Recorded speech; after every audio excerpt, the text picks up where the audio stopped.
Introducing my new secretary. May secretary na ako, may taga-type na ako.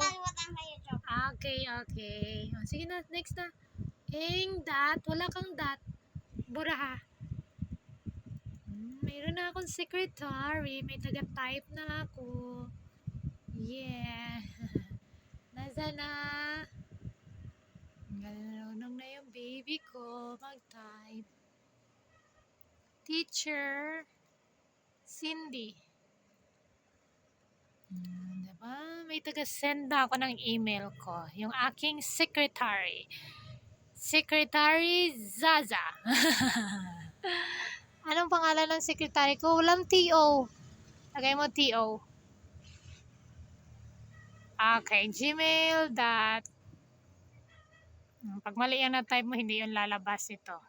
Okay. May taga-send na ako ng email ka na. What's your name? My secretary? Zaza? Zarina Bolante? Bye-bye na. English. Plain kiss. Nahiya siya.